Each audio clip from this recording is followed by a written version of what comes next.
Sudah 10 tahun berlalu sejak malam itu, tapi aku masih mengingatnya dengan sangat jelas. Bahkan bau hujan yang basah dan suara batu tergelincir pun masih menghantui pikiranku. Pernahkah kamu merasakan ada sesuatu yang ingin alam sampaikan kepadamu, tapi kamu terlalu sibuk dengan harapan dan logika hingga menolak mempercayainya? Aku mengalami itu. Ada banyak tanda alam yang mencoba menghentikanku sebelum kejadian itu, tapi aku terlalu sibuk menafsirkan harapan dan menolak untuk percaya bahwa itu mungkin sebuah pertanda. Aku Rani, anak pertama dari 2 bersaudara. Kisah ini tentang bagaimana aku yang seharusnya menjadi pelindung bagi ibu dan adikku, malah menjadi pengantar maut bagi mereka. Dengarkan ceritaku, karena mungkin dari sini kamu bisa belajar untuk tidak mengabaikan bisikan dan pesan alam. Katanya, segala yang akan terjadi di dunia ini sudah tertulis di buku takdir. Lalu, mungkinkah itu sebabnya alam selalu tahu lebih dulu apa yang akan terjadi? Karena dia terhubung dengan sesuatu yang tak bisa kita lihat. Dan sebenarnya, alam selalu mencoba memberitahu kita lewat hembusan angin, mimpi yang terasa nyata, atau bisikan hati kecil, tapi kita sering mengabaikannya. Kita bantah semua itu dengan logika. Sampai akhirnya, semua tanda itu berubah jadi penyesalan. Aku anak pertama dari 2 bersaudara. Ayahku sudah lama meninggalkan kami. Katanya, pernikahannya dengan ibu tak direstui oleh keluarganya. Karena ibu hanyalah seorang wanita desa yang bahkan tak sempat duduk di bangku sekolah. Sejak itu, aku menyaksikan sendiri betapa kerasnya perjuangan seorang ibu yang ditinggalkan seseorang yang seharusnya menjadi pelindungnya. Hidup kami bisa dibilang sangat sederhana, atau mungkin lebih tepatnya, miskin. Ibu bekerja sebagai pembantu di rumah salah satu orang kaya di desa kami. Kalian tahu sendiri berapa upah seorang pembantu di desa kecil seperti ini. Tapi demi aku yang harus bisa lulus sekolah, ibu tak pernah mengeluh sedikit pun. Hingga tubuhnya perlahan mengering, tinggal tulang berbalut kulit. Wajahnya yang dulu bersih, mulai kusam, tak terawat, tapi senyumnya masih sehangat matahari pagi. Dan dari senyum itu, aku tahu bahwa apapun yang ia korbankan, semuanya demi aku dan adikku. Aku dan adikku terpaut cukup jauh, 8 tahun. Dan sejak kecil, aku selalu berjanji pada diriku sendiri, aku tidak akan membiarkan adikku merasakan apa yang pernah aku rasakan. Aku masih ingat betul betapa malunya aku saat namaku disebut berulang kali di depan kelas sebagai murid yang belum membayar uang sekolah. Aku tahu ibu sudah berusaha, tapi saat itu aku juga tahu ibu sudah terlalu lelah. Aku ingin ibu bisa hidup lebih tenang, punya waktu untuk dirinya sendiri, bukan hanya menjadi mesin pencari uang yang terus-menerus bekerja. Aku ingin bisa menjadi alasan mereka tersenyum. Kalian yang jadi anak pertama pasti tahu perasaan ini. Perasaan ingin kuat, perasaan ingin bisa membalikkan keadaan agar tak satu pun dari keluarga kita harus menanggung luka yang sama. Karena alasan itulah, setelah lulus SMA dengan segala keterbatasan, aku memutuskan satu hal. Aku harus merantau ke kota demi masa depan yang lebih layak, bukan hanya untukku, tapi untuk ibu dan adikku. Berkat doa ibu, seorang perempuan desa seperti aku ternyata dipertemukan dengan seseorang yang luar biasa. Seorang pengusaha wanita, masih muda, mungkin usianya akhir 20-an. Namanya Kak Anya. Dia menjalankan bisnis skincare secara online, dan aku menjadi salah satu pegawai kepercayaannya. Katanya, aku cukup cepat belajar dan mudah beradaptasi. Aku sangat bersyukur. Perjalanan merantauku berjalan lebih lancar dari yang pernah aku bayangkan. Setiap malam sebelum tidur, aku selalu membayangkan momen ketika aku akhirnya bisa mengajak ibu dan adikku ke kota ini. Adikku pasti bisa bersekolah di tempat yang lebih baik, tanpa harus takut dipanggil-panggil karena belum bayar uang sekolah. Dan ibu pasti senang karena aku tahu beliau punya impian kecil untuk berjualan kue, hobinya sejak dulu. Bahkan aku sudah mencicil satu persatu rencana itu. Aku sudah menemukan rumah kontrakan yang cukup bagus, dekat dengan pasar, dekat juga dengan sekolah. Dan setiap kali aku melintasi jalanan kota ini, aku bisa membayangkan betapa bahagianya aku nanti saat berjalan menyusuri trotoar ini bersama ibu dan adikku. Tangan kami menggenggam erat, kami tertawa, kami bebas dari kesulitan. Tapi semua itu sekarang hanya tinggal mimpi. Mimpi yang bahkan tak sempat aku wujudkan. Mimpi yang berubah menjadi penyesalan paling dalam di hidupku. Andai saja aku bisa sedikit lebih peka. Andai saat itu aku tidak terlalu terburu-buru, tidak terlalu memaksakan diri untuk segera membawa mereka ke kota. Mungkin kisah ini tidak akan berakhir seperti ini. Aku masih ingat betul hari itu, hari di mana aku terlalu memaksakan segalanya, hanya karena ingin membuat kami bahagia lebih cepat. Hari itu, aku memberanikan diri meminta izin ke kakaknya untuk pulang ke kampung. Aku ingin menjemput ibu dan adikku. Aku ingin tahun baru kali ini terasa berbeda.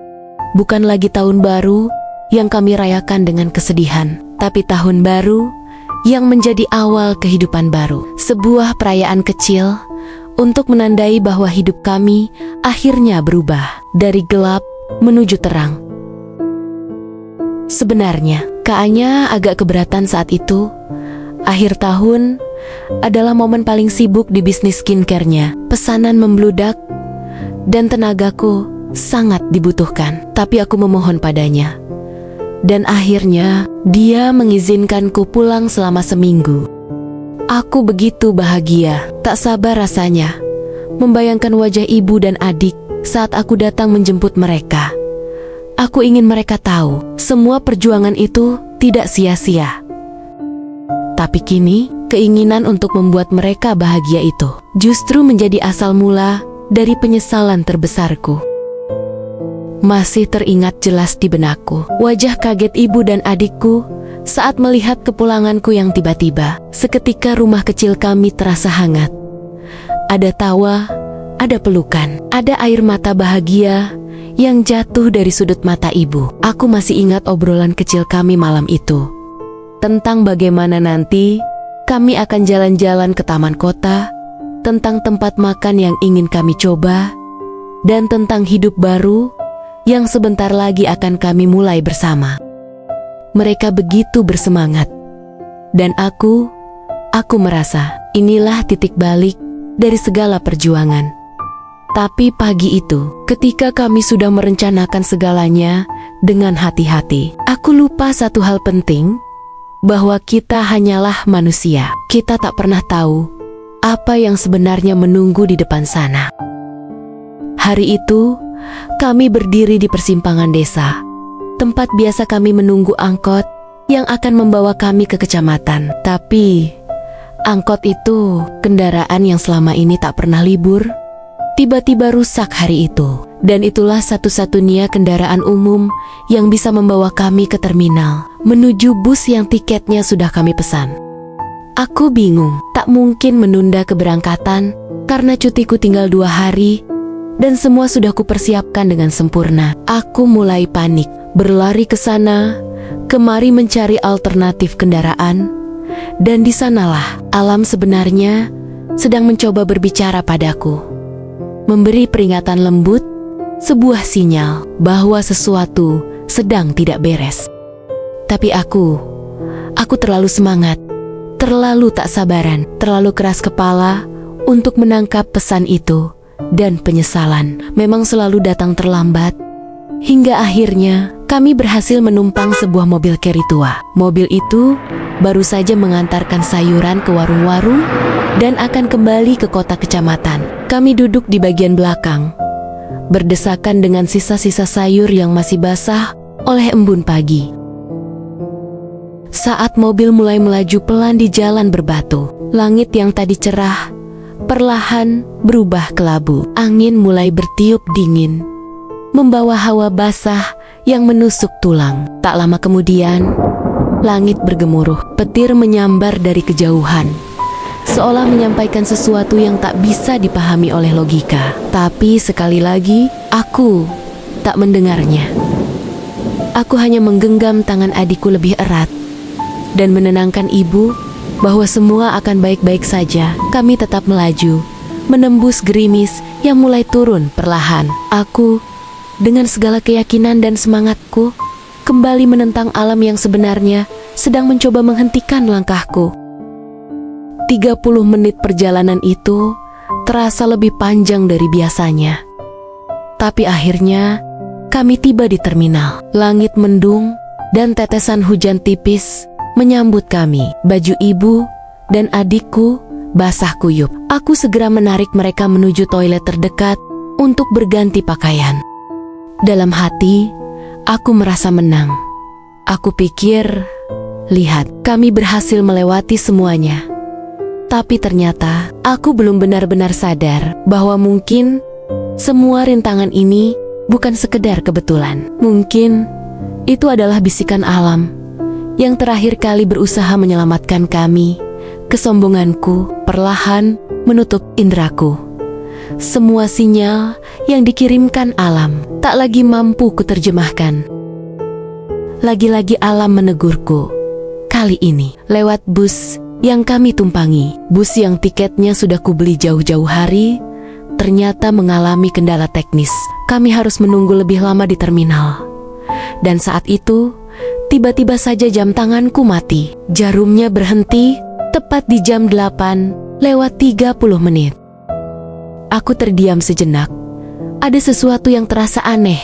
Perasaan ganjil itu kembali menyelinap, seperti suara pelan yang berbisik, "Jangan lanjutkan." Tapi aku menepisnya. Kebetulan saja, bisikku dalam hati. Logikaku kembali bicara bahwa jam tangan memang bisa rusak kapan saja, bahwa bus rusak juga bukan hal yang aneh. Aku tidak sadar bahwa semua itu bukanlah kebetulan. Itu adalah bahasa alam, cara semesta berteriak agar aku berhenti dan mendengarkan. Di tengah keraguan yang mulai menyusup ke hatiku, sebuah bus akhirnya masuk ke area terminal. Kata petugas, "Inilah bus pengganti yang akan kami tumpangi." Tapi saat aku melihatnya, hatiku mencelos. Bus itu terlihat jauh lebih tua dari yang seharusnya. Catnya kusam, knalpotnya berasap, dan suara mesinnya seperti batuk orang tua yang dipaksa berdiri. Keraguan di hatiku semakin berbisik, bahkan lebih nyaring dari sebelumnya. Tapi lagi-lagi ku tepis suara itu. Aku memeluk semangatku yang membara dan menutup telinga dari suara-suara yang ingin menyelamatkanku. Aku menuntun ibu dan adikku naik ke dalam bus tua itu dengan hati yang pura-pura yakin. Tapi sekarang, saat mengingatnya 10 tahun kemudian, aku ingin sekali memukul diriku sendiri. Aku ingin berteriak, "Rani, jangan lanjutkan, dengarkan itu." Tapi waktu tak pernah bisa diulang. Dan keputusan bodoh itu adalah awal dari akhir segalanya. Bus mulai melaju, perlahan meninggalkan terminal yang basah oleh hujan. Adikku duduk di dekat jendela, matanya berbinar, senyumnya tak henti-henti. "Kak, nanti kita bisa naik kereta bawah tanah ya?" Katanya polos, membuatku ikut tersenyum. Tapi senyum itu cepat pudar. Saat aku menoleh ke arah ibu, entah kenapa, wajah ibu terlihat berbeda. Ada gurat kegusaran yang tak biasa, seperti ada yang mengganggu pikirannya. Ibu menatap keluar jendela, lalu beralih menatapku. Matanya berkaca-kaca, tapi bibirnya masih menorehkan senyum paling lembut yang pernah kulihat. Ia menggenggam tanganku erat, lalu berbisik pelan, "Rani, lanjutkan hidupmu dengan baik ya nak. Ingatlah, kami akan bahagia selama kamu bahagia, dan kami akan sedih bila kamu bersedih. Waktu terus berlalu, dan setiap orang punya waktunya sendiri-sendiri. Jantungku berdetak tak beraturan. Kata-kata itu terasa janggal, seperti ucapan perpisahan, tapi disampaikan dalam senyuman. Aku memandang wajah ibu lama-lama, mencoba membaca matanya, mencari makna di balik kata-kata itu. Tapi ibu hanya membalas dengan senyum yang tak biasa, senyum yang tak akan pernah kulihat lagi setelah hari itu. Perjalanan ke kota memakan waktu sekitar 13 jam. Artinya, malam ini kami harus tidur di dalam bus. Suara mesin yang menderu pelan, lampu kabin yang redup, dan dengkuran lembut para penumpang membuat suasana malam itu terasa seperti hening yang menipu. Bus ini membawa 31 penumpang malam itu, termasuk aku, ibu, dan adikku. Saat semua orang terlelap, aku tiba-tiba terbangun oleh langkah tergesa seseorang yang berlari dari bagian belakang bus. Seorang pria, aku mengenalinya. Dia kernet bus ini. Aku melirik ke bangku sebelah. Adikku tertidur nyenyak di pangkuan ibu. Tapi ibu tidak tidur. Matanya kosong, tatapannya lurus ke depan, seolah sedang menyaksikan sesuatu yang tak bisa kulihat. Aku hendak menyapa ibu, tapi suara dari depan bus menyita perhatianku. "Ganjel, Mon, ganjel, pakai batu," teriak sopir sambil tetap menggenggam erat setir. Aku tersentak. Kupikir ada sesuatu yang tidak beres. Sebelum aku bangkit dari tempat duduk, kudapati tangan ibu menyentuh tanganku. Lembut tapi tegas. "Rani, lihat keluar," katanya lirih. Matanya tak berubah, tetap kosong, tapi penuh makna yang sulit kujelaskan. Aku mengangguk dan keluar dari bus. Dan di sanalah aku melihat abang kernet. Tubuhnya berkeringat meski udara dingin, berusaha mengganjal ban belakang dengan batu besar. Baru kusadari, bus ini berhenti di tanjakan. Mungkin mesinnya kehilangan tenaga. Tanpa pikir panjang, aku ikut membantu mencari batu besar di sekitar, menggali tanah dengan tangan kosong. Dalam kepalaku hanya ada satu harapan. Semoga ini hanya masalah kecil. Semoga setelah ini kami bisa kembali duduk dan melanjutkan perjalanan. Tapi takdir rupanya sedang bersiap melaksanakan tugasnya, mengeksekusi tiap guratan yang sudah dituliskan.